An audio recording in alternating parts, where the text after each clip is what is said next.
海賊が海軍が正義、正義は勝つって勝者だけが正義だ。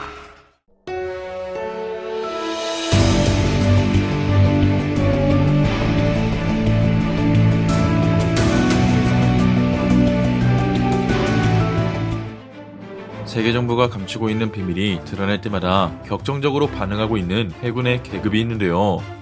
먼저 원피스 1부에선 흰수염이 죽기 직전 세계 정부가 두려워하고 있는 거대한 전쟁을 처음으로 언급했고, 이어 원피스가 존재한다고 발설하자 당시 원수 생코크는 흰수염이 전한 말의 진위를 알고 있었는지 격분하는 표정을 보여주었습니다.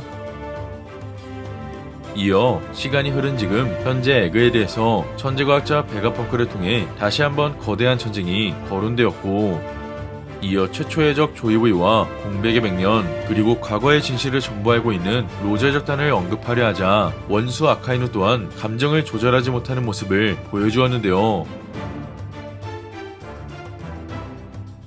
이처럼 해군의 최고 권력을 지닌 원수들은 세계가 다시 혼돈에 빠질 수 있는 상황들을 우려하고 있는 건지, 아니면 노예제도와 악행 그리고 평등하지 않는 지금의 세계를 정부가 800년 전 만들었기 때문에 그 시스템을 수긍하고 있는지는 알 수 없지만, 분명한 건 원수라는 계급까지 진급하게 된다면 과거 역사의 진실들을 어느 정도 알고 있다는 것을 각각의 반응들을 통해 알 수 있었습니다.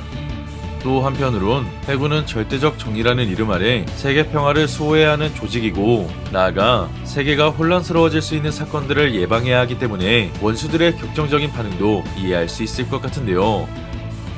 하지만 해군은 정부의 직속기관이고 현재의 정부는 900년 전 조이보이를 상대로 승리하며 탄생한 세력이기 때문에 해군 또한 정부의 주도하에 창설된 조직이라는 것을 생각해볼 수 있을 것 같습니다. 나아가 베가펑크는 아직 포네그리프를 완전히 해독하지 못했기 때문에 공백의 100년 당시 그 싸움의 불씨를 모르는 이상 선악이 아닌 두 사상이 충돌했다 언급했듯이, 당시에도 누가 정이고 악인지는 앞으로의 이야기를 통해 밝혀질 것 같은데요. 이처럼 태양신 리카임을 지닌 조이브이는 결국 패배했고, 당시 20개 왕국의 연합국이 지금의 정부를 창설했기 때문에 원피스 정상교전 도플라밍고의 언급처럼 승자만이 정의가 될 수 있는 사회가 수백 년간 이어져 왔습니다. 그렇게 현재의 정부는 약 170개 국가를 가맹국으로 거느릴 수 있게 되었고, 이어 산하조직으로는 바다의 패자 해군본부와 정부의 첩보기관 사이프폴, 그리고 사법기관과 임페다운을 거느리고 있기 때문에 군권과 사법권 전부를 통솔할 수 있다는 것을 알 수 있었는데요. 이처럼 조이브이 시절보다 더욱 막강한 권력을 지닐 수 있게 된 정부는 과거부터 이어져 내려온 노예제도를 그대로 실행시키고 있었고, 나아가 아무도 앉을 수 없다던 허위 옥자에는 독재자 이무만이 앉을 수 있는 충격적인 사실도 공개되었습니다. 나아가 공백의 100년에는 고대병기를 통한 싸움의 여파로 해수면이 상승하게 되었고, 이어 조이보이를 상대로 승리한 정부의 세력은 당시 레드라인 위에 살고 있던 루나리아 종족을 멸절시켰는지 전쟁이 끝이 난 이후 해수면에 영향을 받지 않는 장소, 바로 마리조아를 거점으로 삼게 되었는데요. 이처럼 정부가 과거 고대 문명이 발달한 국가를 멸망시키며 수백 년 동안 최고 권력을 유지할 수 있었지만, 시간이 지날수록 천상금을 내야 하며 노예들의 피해가 더욱 커지자 결국 정부의 지배 자체를 뒤엎겠다는 목표로 혁명군이 창설되었습니다. 나아가 해적왕 로저와 현재의 태양신 리카루피는 지배보다 자유를 갈망했기 때문에 정부에게 대항할 수 있는 존재들이 두각을 드러냈고, 이어 정부를 상대로 현재 명성을 떨치는 DA 쪽들은 루피와 검은 수염이 있다는 것을 알 수 있었습니다.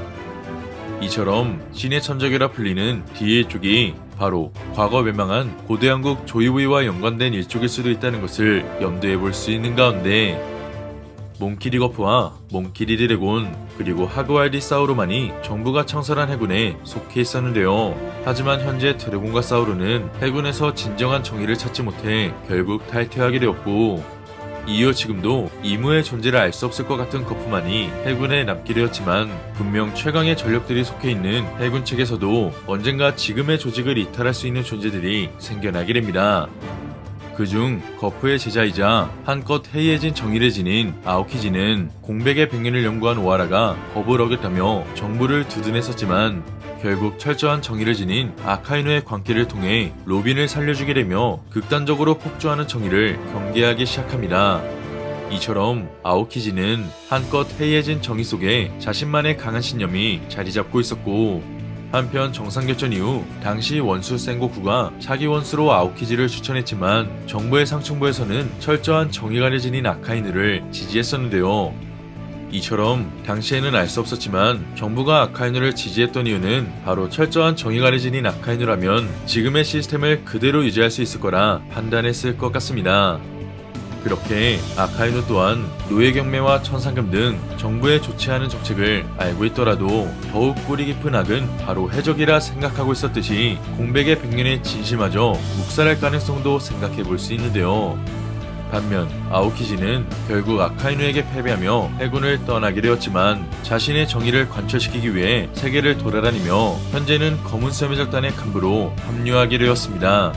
이처럼 아오키지는 D1 쪽 티치에게 합류하며 자신의 스승 거프와도 결전을 벌이긴 했지만 결국 검은 쇠매적단을 통해 과거의 진실을 알 수 있는 충격적인 사건과 고대병기의 진실을마저 점차 알게 될 것 같은데요. 그렇게 정부의 상층부는 각 해군대장들의 정의관을 알고 있었기 때문에 역사의 진실에도 흔들리지 않는 아카이누를 원수로 지목했을 것 같고, 이후 여러 사건들이 벌어지긴 했지만 아카이누는 조직의 명령에 따르며 천룡인을 지키는 모습을 보여주었습니다.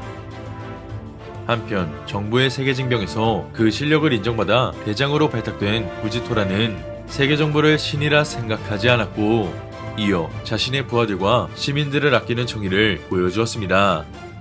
때문에 후지토라는 정부를 대신해 해군대장으로서 용서를 구하자 원수의 명예를 중시하는 아카이누와 정의관이 충돌하게 되었고, 이후 마리조아에선 천룡인들이 있는 장소에도 운석을 떨어뜨릴 수 있는 행동 등 정부를 창조주라 생각하고 있는 대장 아라마키와 정반대의 모습을 보여주었습니다. 이처럼 해군의 강자들은 자신이 지닌 신념이 각자 다르기 때문에 정의관이 충돌하는 모습이 여러 차례 공개되었듯이 다시 한번 과거부터 이어져 내려온 거대한 전쟁의 서막이 시작된다면 그때는 베가펑크의 말처럼 선악이 아닌 두 사상이 충돌하는 결과로 이어질 것 같습니다.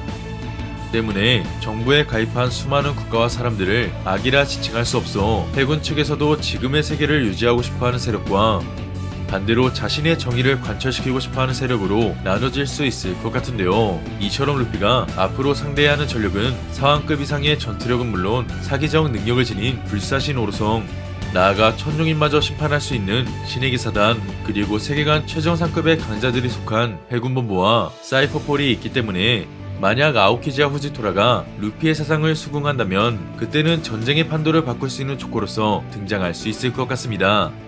더불어 정부를 타도하기 위해 루피를 도와줄 수 있는 세력은 밀짚모자 사나이 적단과 반기를 드러낸 혁명군, 그리고 루피와 인연이 있는 전력들이기 때문에 앞으로 아오키지와 후지토라의 역할과 선택이 무척이나 중요해질 것 같은데요.